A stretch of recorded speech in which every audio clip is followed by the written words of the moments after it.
Okay, so the bearish engulfing candle structure that we actually found on that 5 day seems to have been played out.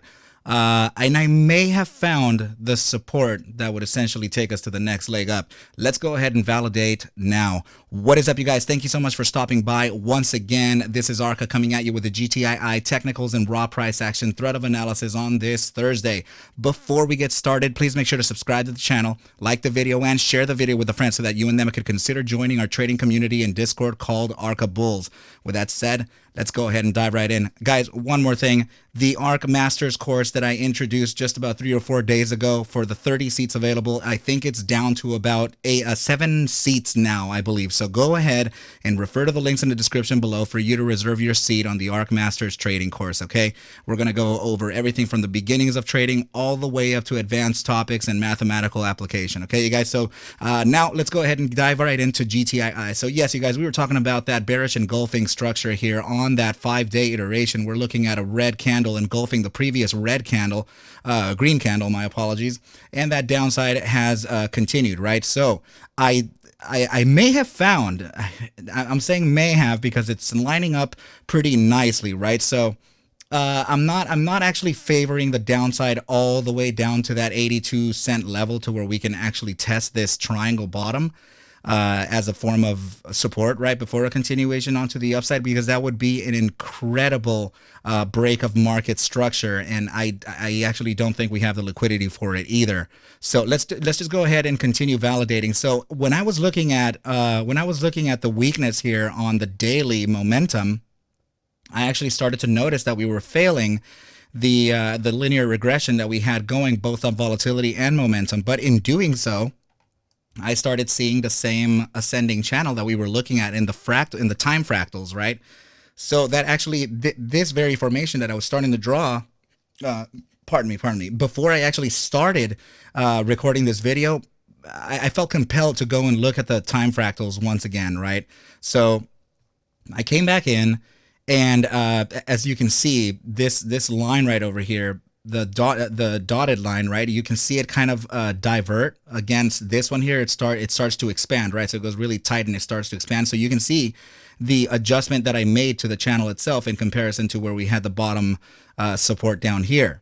And remember that we actually drew this channel before we had this candle all the way to the downside. We actually drew it from when we were here, right? So or up here somewhere. So this is why I'm saying that I think I had to make an adjustment so that I can favor the potentials of an incoming downside, and actually the floor maybe, right? So I'm gonna just get rid of this that fractal there. So if you can actually see that there is a potential to where the downside can be faced at about $1.31 before we can actually continue on to the upside.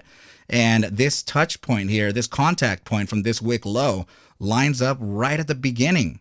So, and also in this angle, I mean, I can still, I guess I can still just make, tiny little adjustments here and there, right? But it's lining up pretty well with everything else, right? Even these touch points right here. So the channel looks like this is the way that we're supposed to be following price action, right? So we could potentially be finding that bottom soon, and it could be in the next session. Aside from that, I just, I'm really curious about that is what I'm trying to say. So let me just go ahead and continue on the analysis, because there are a lot of things that are actually favoring that. So if we, for example, here, go ahead and take a notice of this. This is another thing that I actually took into consideration here. Okay, so let me just go ahead and get rid of the exponential moving averages, and please look at this. The 50-day simple moving average located where? Go ahead and take a look right over here where the valuations are. Let me go ahead and put it. See that? $1.31. So it's rhyming again. So it means coming right back into here, assuming that we can actually make that touch to the downside. Yeah, it could possibly be by the end of the day tomorrow, $1.31, right at that support line of the bottom side of this channel before a bounce to the upside. So I'm starting to see the correlation is what I'm trying to say, and the rhyming between price action and technicals and formation analysis and that whole thing, right? So there is a strong likelihood that can happen, and here's another reason why. Okay, first of all, let's just go ahead and look at the immediate short-term timeframes. And then as soon as we start getting into the upper term, I'll tell you why I'm thinking that that momentum is also an indication of a potential bottom being found. So we're getting a little bit of consolidation here from that 30-minute immediate short term, a little bearish, but know for a fact that we still have that 30-day exponential moving, that 14-day simple moving average below us for us to use as a form of support before a continuation onto the upside. Okay, so here's the bearish side for sure. We can actually see resistance from the 4-hour right at that 14-day simple moving average, which I understand it's just a little bit difficult to see, right? So I'm just going to make it a little bit clear there because these next time frames are actually very important for us to consider, right? So I don't understand why it actually keeps on going back. I'm messing with this. I'm creating updates to my ARC RSI. Okay, so we can actually face a short-term upside. This is likely to live out by mid-session tomorrow, where we can actually face that resistance from that 14-day simple alongside the gravitational zone down here, and this would actually continue on to the downside. You can actually see a similar situation here on the 8-hour time frame as well. Okay, so the confirmation to the downside actually lands on the daily, right? But as soon as we start to jump into the 3-day, let me just see if even the buy daily has it. Actually, no, it's definitely the 3-day. Go ahead and look at this.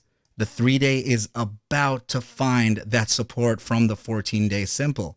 So the 3-day is where I'm favoring and where I see the GTI asset trading. So I think it's actually right near us. So literally the space between this RSI signal and that 14-day simple moving average could very well be correlated to the downside that we're facing, to the support, to the $1.31 and end of the support line here on this channel. And also not to forget the SMA 50 at 131 as well on the daily. Okay, so this is very curious that we're actually looking at this, right? So now if I were to take, let me just see what it'd be like if I took a fib from the previous day's wick or swing low to the swing high in an inverse manner, right? So go ahead and notice this, the 2.272 landing right at 130 as well. Guys, this is I think we may have found our bottom, and that could present an upside continuation soon enough, which would then kind of validate the continuation of this ascending formation that we're looking at in momentum, right? So if I were to look at maybe the 5-day, let me just see where we are as the 5-day. I'm talking about the volatility versus momentum 5-day. Yeah, so what I'm looking at here, right? So it could very well be something like this, right? But just continuing on that ascent, building price action towards the upside, literally what I'm talking about. So I'm wondering if that's the situation that's happening right now, and it could very well be it. And but yeah, please remember, guys, I'm not a financial advisor. Take whatever I do show and iterate within these videos as just a form of entertainment, as I cannot suggest for you to buy or sell any assets whatsoever. Okay, I need you to do your own DD, your own due diligence, and everything will be just fine. Okay, you guys. Please go ahead and refer to the links in the description below if you wish to join the ARCa Bulls trading community, and also say hello to me on Twitter. Okay, so I'm just going to go ahead and remind you guys one more time that the master course seats are starting to run out. So go ahead and reserve your seat as soon as you can before it's too late. All right, you guys. But with that said, I wish you well, a very good night, and I will catch you at the bell mañana. Adios.